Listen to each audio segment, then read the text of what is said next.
Bon, salut! Comment vous allez? Pourquoi je me suis autant rapprochée de la caméra? Attendez. Hop là. Alors, on est bien, non? On est mieux, quand même. Comment allez-vous? J'espère que vous allez bien! Écoutez, moi, ça va super. Je suis super excitée, là. J'ai un pic d'énergie. J'ai un café, il est 18h19. Je sais pas... Je vais pas dans c'est pas grave. Écoutez, aujourd'hui, on part sur une vidéo conseils. C'est les conseils qu'on peut prendre quand on sort d'une rupture amoureuse, par exemple. Des conseils pour devenir une meilleure version de soi-même, peut-être aussi. Enfin bref, des conseils que vous pouvez prendre pour n'importe quelle situation que vous voulez, tant que ça vous aide et tant que vous vous accordez la possibilité de les suivre. Je suis pas sûre que c'est pas grave. Alors, cette vidéo, du coup, elle va se diviser en 4 parties. Si j'arrive à monter la vidéo et à mettre les diaporamas quelque part, ce sera top. Sinon, je me débrouillerai et je mettrai peut-être le diapo sur TikTok, je sais rien, je sais pas, je verrai. Parce que je vous avoue que je suis vraiment novice dans tout ça. Donc. Niveau montage, vraiment, je suis encore en train d'apprendre, donc s'il vous plaît, me jugez pas. Donc c'est parti. Première partie donc de ces conseils, c'est qu'il faut savoir déjà qu'on ne peut pas plaire à tout le monde.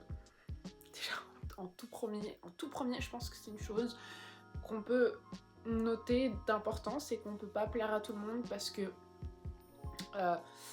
comment dire, on a tous grandi dans des environnements de vie différents, donc on aura tous un avis différent sur ce que les gens font. Il y a certaines personnes pour qui faire telle ou telle chose, c'est normal, alors que pour d'autres, c'est pas normal. Un environnement, on va avoir l'habitude de voir telle ou telle action, alors que dans un autre environnement, on n'aura pas l'habitude, donc ça va nous faire très étrange. Je sais pas, j'ai envie de vous... Par exemple, la valeur des choses, je vais prendre un exemple tout con, hein, mais les personnes qui ont grandi aisément financièrement parlant ne vont pas se rendre compte de la valeur de l'argent, alors que par exemple les personnes qui ont eu une vie... Wow, en fait c'est très con, mais j'ai paniqué parce que il y avait un bruit et j'avais besoin de savoir que ma mère n'était pas loin. Allez, on reprend. Donc, je reprends. Donc je disais, les personnes qui sont à l'aise financièrement auront moins de la reconnaissance de la valeur de l'argent, alors que les personnes qui ont grandi dans une famille un peu plus pauvre, ils vont avoir cette perception de l'argent beaucoup plus exceptionnelle, on va dire, et donc ils vont réellement se rendre compte de sa valeur. Pareil, la réussite chez certaines familles, c'est normal. Parce que, je sais pas, tout le monde a eu un diplôme, tout le monde a fait telles et telles études. Alors que dans d'autres, il y a des familles beaucoup plus pauvres, où la réussite à l'école ou dans la vie de professionnel est beaucoup plus rare parce que, je sais pas, ils ont grandi dans des pays plus pauvres, ou dans des environnements qui fait qu'ils n'ont pas peut-être l'accès à l'école, etc. Donc on aura tous un avis mitigé sur ce qu'on fait, et faut pas se dire que faut que je fasse ça parce que ça va plaire à telle personne, mais attention, ça ne veut pas plaire à cette personne aussi. Je sais pas si vous voyez ce que je veux dire. Donc faut vraiment que vous vous rendiez compte que on peut pas plaire à tout le monde, on peut pas faire en sorte qu'on plaise à tout le monde, surtout si on se perd nous-mêmes. Enfin, je veux dire, on ne peut pas se forcer à faire quelque chose pour plaire à quelqu'un alors que ça ne nous plaît pas à nous-mêmes, parce que du coup on s'oublie et on s'éloigne de notre réelle personne, et ça c'est vraiment dommage parce que ce qui nous rend exceptionnel, c'est nous. Donc voilà, notez-le en premier dans votre tête, on peut pas plaire à tout le monde, et la première chose qu'il faut aussi se dire, c'est que si je ne me plais pas à moi, qu'est-ce que je peux changer pour me plaire et pas pour plaire à cette personne ou cette personne. Ça c'est important, ça va. Deuxième partie, donc ça revient un peu avec la première partie, c'est savoir s'aimer soi-même. Si on ne s'aime pas soi-même, on ne peut pas aimer quelqu'un d'autre. C'est comme aider les gens. On peut pas aider les gens si on n'est pas capable de s'aider nous-mêmes, parce que je sais qu'il y en a plein qui sont dans des états où ils sont vraiment pas bien et ils pensent qu'ils peuvent aider les gens alors qu'en fait ça ne les aide ça n'aide pas les gens parce qu'ils n'auront pas les bons conseils à apporter aux gens, parce que eux-mêmes sont dans des situations où ils ont besoin d'aide, mais ils refusent de demander l'aide. Et je sais pas vraiment... En fait, j'essaie de trouver les bons mots. Imaginons je suis dans une situation où je ne vais pas bien, et du coup j'aimerais aider une amie parce qu'elle est aussi pas bien. Sauf qu'en fait, cette amie, je ne peux pas l'aider parce que, en fait, déjà, je n'arrive pas à m'aider moi-même, je n'arrive pas à surmonter mes propres épreuves, donc je ne vais pas être en capacité de donner les bons conseils qui vont faire en sorte que ma meilleure amie juste mon amie, va sortir de telle ou telle situation. Donc c'est exactement la même chose sur le fait de s'aider soi-même. Si on ne s'aime pas soi-même, on ne peut pas aimer quelqu'un d'autre, et en fait, si on s'aime pas et qu'on dit aimer une autre personne, en fait c'est pas du tout de l'amour qu'on va ressentir pour cette personne, mais c'est de la dépendance affective, et ça faut vraiment travailler dessus, parce que la dépendance affective, on a beaucoup tendance à la confondre avec l'amour, et c'est vraiment quelque chose de beaucoup plus compliqué à travailler et à s'en débarrasser, parce que la dépendance affective, c'est vraiment, on vit pour la personne et on fait tout pour une personne ou plusieurs personnes, et en fait on s'oublie. Et je reviens à ce que je disais au début, la première personne qu'on doit avoir en tête, c'est nous, et simplement nous-mêmes, parce que en fait on est notre priorité, et c'est pareil dans une relation amoureuse, la personne avec qui on est n'est pas notre priorité, mais elle fait partie de nos priorités. Je sais pas si vous voyez la différence. Être sa priorité, c'est savoir dire stop dans des moments où il faut qu'on s'éloigne de la situation, parce que ça ne nous aide pas. Se mettre en priorité, c'est aussi faire les choses pour nous et pas pour quelqu'un d'autre, parce que si elle nous nuit à nous-mêmes, c'est que faut stopper quoi, faut arrêter. C'est hyper important à savoir et hyper important à s'en rendre compte. C'est vraiment the truc à avoir en tête, c'est que faut s'aimer en fait, faut se rendre compte qu'on peut pas plaire à tout le monde et qu'on doit absolument s'aimer soi-même pour pouvoir aimer quelqu'un d'autre et accorder un peu d'aide à quelqu'un d'autre, ou peu importe. Et surtout qu'en fait, si on arrive à s'aimer soi-même, on va mieux vivre les relations sociales, on va savoir gérer du coup par exemple la solitude, parce que je vais me prendre un exemple pour vous expliquer un peu le truc. Quand j'étais plus jeune, je m'aimais pas, je n'avais aucune confiance en moi, ce qui a changé avec le temps, hein, je le dis. Mais en fait, quand j'étais avec quelqu'un, je faisais absolument en sorte déjà de lui plaire, parce que si je faisais quelque chose qui n'allait pas à la personne, j'étais vraiment pas bien. Donc je faisais tout pour plaire à cette personne. Donc là, on part sur de la dépendance affective, parce que je prenais la personne, je la mettais avant moi sur la liste des choses.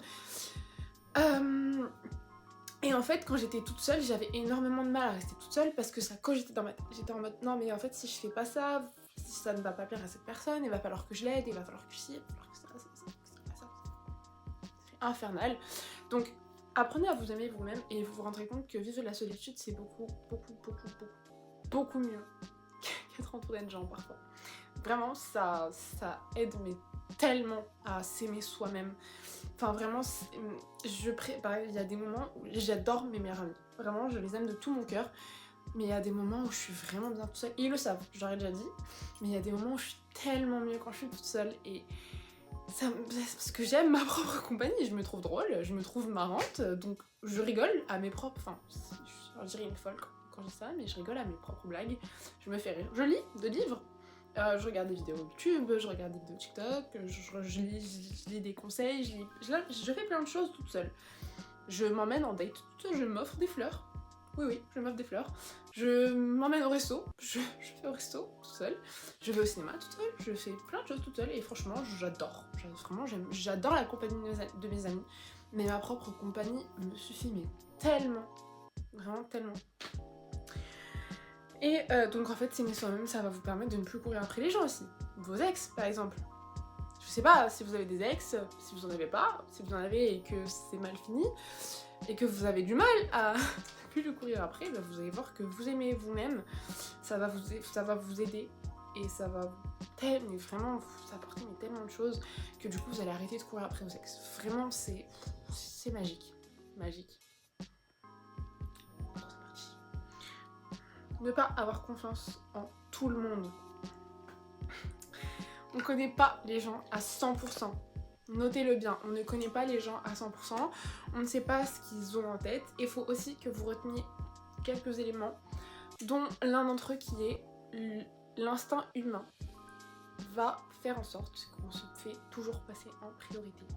Le réel instinct humain, en fait, je sais que ça contredit un peu ce que je disais au début avec la dépendance affective, mais notre réel instinct va faire qu'on va prioriser les choses pour nous, dans le sens où... J'ai zone out. Un être humain, quand tu vas le rencontrer, il va faire en sorte de cacher ses défauts. Et en fait, tu vas les découvrir petit à petit. Au fur et à mesure du temps, c'est comme une relation toxique, même si c'est pas forcément toxique, c'est intuitif de vouloir montrer la bonne facette de notre personne, parce qu'on ne veut pas que les gens voient le mauvais côté de nous, parce qu'on va les faire fuir du coup. Mais sachez une chose, c'est que peu importe la personne avec qui vous parlez, si elle vous aime vraiment, elle restera malgré vos défauts et elle essaiera pas de vous changer. Que ce soit amitié ou amour, ou famille, parce que franchement, famille, on n'en parle pas assez, mais la famille, si vous vous entendez pas bien, ça complique les relations entre vous. Et il faut savoir les vivre, il faut savoir les gérer. Mais ça, on en parlera plus tard, dans une autre vidéo, je pense. C'est mieux. Oui, j'ai mon petit carnet où je note tout. Parce que sinon j'oublie, je dis un peu n'importe quoi après. En fait, on se rend pas compte aussi, mais c'est que l'instinct humain fait qu'on se fait toujours passer en priorité, et ce, avec plusieurs techniques différentes. Par exemple, la manipulation. Même si c'est involontaire, on va avoir tendance parfois à manipuler les gens ou manipuler les choses pour qu'elles aillent dans notre sens. Et du coup, ça fait que parfois les gens ils peuvent dire des choses blessantes, mais sans le vouloir. Sauf que si vous donnez une confiance entière en quelqu'un et que sans le vouloir elle vous manipule ou elle vous dit des choses blessantes, ben, ça va beaucoup vous toucher et ça va beaucoup vous marquer. Et du coup, c'est pour ça qu'il faut savoir ne pas trop donner sa confiance en les gens, parce qu'on les connaît pas vraiment. C'est trop important. C'est trop important de savoir s'éloigner des gens et savoir prendre du recul. Ça, c'est la prochaine partie. Donc en fait, se protéger en ne faisant pas confiance à tout le monde, c'est aussi protéger ses émotions et ses sentiments et surtout sa propre personne. C'est protéger, c'est éviter aussi les abus et surtout les déceptions, parce qu'on peut très vite être déçu si en fait on se rend compte que la personne en face elle fait pas d'efforts, ou elle nous manipule encore une fois, ou plein de choses comme ça. Donc vraiment, ne pas faire confiance à quelqu'un, c'est se protéger soi-même et peut-être les autres aussi. Et ensuite, en dernière partie, je vais vous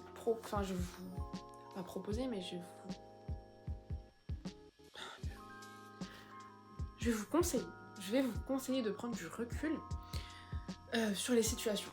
Parce que ça, c'est très important, on s'en rend pas compte, mais prendre du recul sur une situation, ça peut éviter tellement de choses. Mais alors tellement, ça peut éviter les décisions prises à l'aveugle, ça peut éviter les décisions impulsives, ça peut éviter les paroles blessantes, ça peut éviter tellement de choses.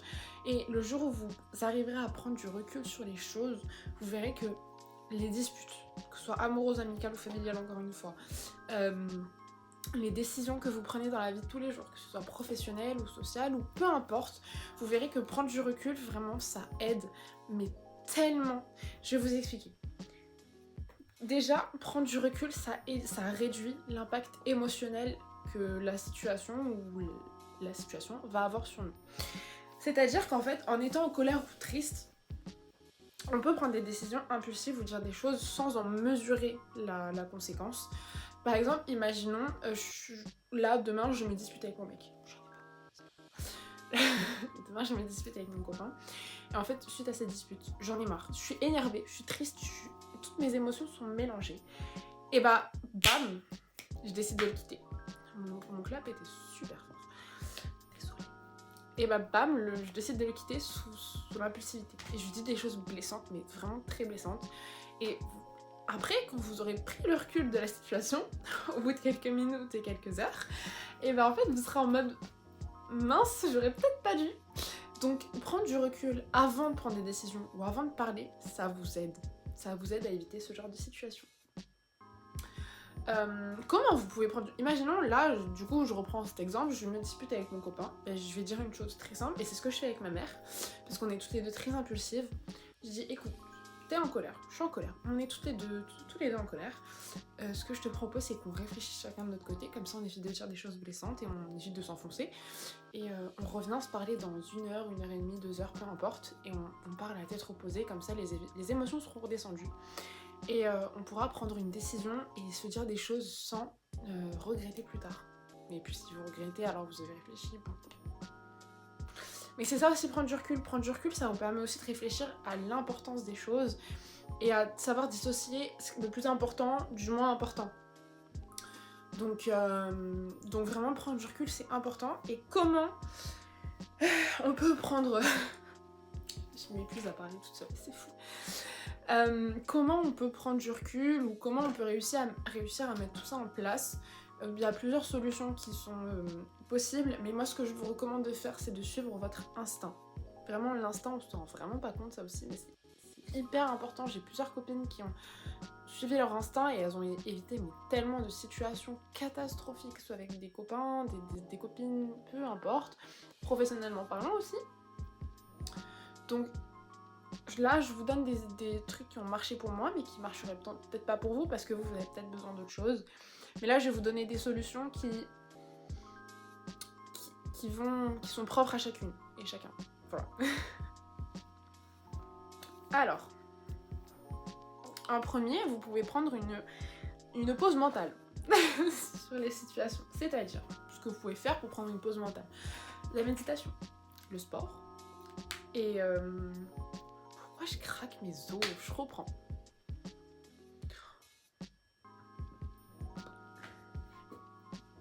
Pour réussir tout ça, ce que vous pouvez faire, prendre une pause mentale. C'est-à-dire, qu'est-ce qu'on peut faire pour prendre une pause mentale? La méditation, ça peut vous permettre de vous évader, c'est autre chose. Vous pouvez faire du sport, par exemple courir, marcher, faire de la musculation. Il y a plein de personnes qui font ça après les ruptures amoureuses et je peux vous dire que ça aide parce que c'est ce que j'ai fait. Je me suis inscrite à la salle après ma dernière rupture amoureuse. J'en parlerai dans une autre vidéo. Mais en fait, faire du sport, je sais plus comment s'appelle l'hormone, mais ça va lâcher l'hormone du bonheur. Et du coup, quand vous allez sortir de votre petit moment de sport, et bien vous allez tellement mieux.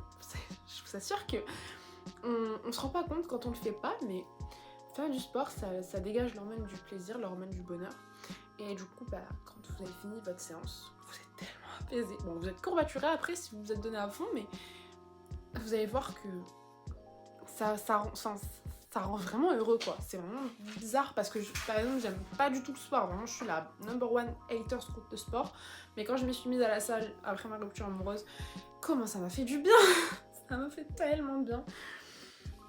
Ensuite, vous pouvez aussi prendre une distance physique si vous en avez les moyens, partir dans un autre pays ou dans une autre ville, seul ou avec des amis, peu importe.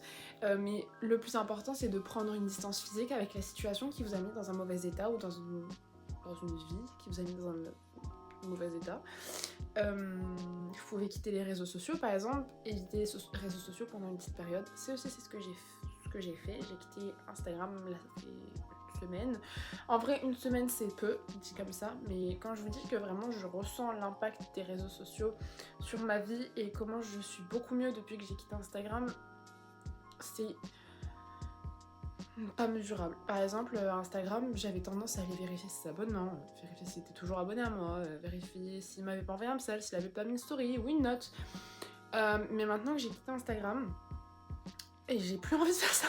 Et ça m'a tellement aidé de m'éloigner de Instagram parce que du coup là je ne pense plus, mais alors, pas du tout à lui. C'est vraiment bénéfique. Donc en fait faire tout ça, ça va donc nous éloigner de ce qui cause du stress ou de la tristesse ou de la colère, peu importe. Aussi pour prendre une distance physique, vous pouvez faire une activité, que ce soit du sport, encore une fois, ça revient souvent, des dates solo, vous pouvez faire de l'art, vous pouvez aller au musée, aller au cinéma tout seul, aller au restaurant, etc. Et je vous assure que les gens, quand ils vous voient seul, s'ils vous remarquent déjà, parce que c'est pas tout le monde qui va remarquer, hein, ils ne vont pas vous juger. Au contraire, franchement, je pense que les gens ils s'en tapent de vous voir seul. franchement, je pense que les gens s'en tapent. Je pense que vous devez vivre votre vie à fond et vous en fichez un peu du regard des gens, et c'est ce que je vous expliquais tout à l'heure. Vous devez vous en foutre de ce que pensent les gens de vous. De ce que pensent les gens de vous. Ah, c'est plus français. Et ensuite, ce que vous pouvez aussi faire, ce qui peut aider, c'est parler à une personne extérieure avec un avis neutre et honnête, si vous demandez un avis de la personne honnête. Par exemple, un psychologue. Parce que du coup, il saura vous donner des vrais conseils adaptés à votre situation et avoir la situation du coup d'un autre point de vue. Neutre, c'est vraiment, ça peut vraiment vous aider à prendre du recul du coup sur l'objet de votre problème. Et voilà, ça peut beaucoup aider. Vous pouvez aussi écrire. J'ai des copines qui ont écrit tous leurs problèmes sur une feuille et qui ont brûlé la feuille juste après, et elles se sont senties libérées. Je pense que ça peut aussi être une bonne chose à faire. Si vous avez besoin de vous défouler mais que vous n'êtes pas apte à en parler à quelqu'un, vous défouler et écrire sur du papier, ça peut vous aider.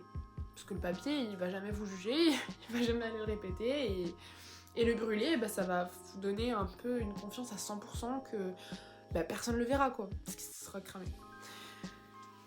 Donc voilà, j'ai essayé de faire mon mieux pour ma première vidéo conseil. Ça, c'est des conseils vraiment basiques que je donne à mes copines ou que j'ai pris moi pour mes problèmes cette année. J'espère qu'ils vous seront aussi utiles. Excusez-moi si j'ai pas mieux parlé. Je suis sûre que je vais faire des efforts pour mieux m'exprimer. En tout cas, je vous souhaite une bonne soirée, bonne journée, bonne fin de semaine, peu importe. N'hésitez pas à m'envoyer des DM si vous avez besoin de parler. Franchement, je ne vais pas vous juger. J'essaierai de vous donner des conseils qui seront un peu adaptés. Je ne suis pas psychologue, je préviens de suite. Je ne sais pas du tout des études en psychologie. En tout cas, j'espère que ma vidéo elle vous aura plu. J'ai été très contente de faire ces 2 premières vidéos pour ma chaîne. Je suis sûre que c'était de les poster, de les monter et tout. J'ai trop hâte. Je vous fais des gros bisous. Mouah. Prenez soin de vous et faites attention à vous. Bisous mes stars. Mouah.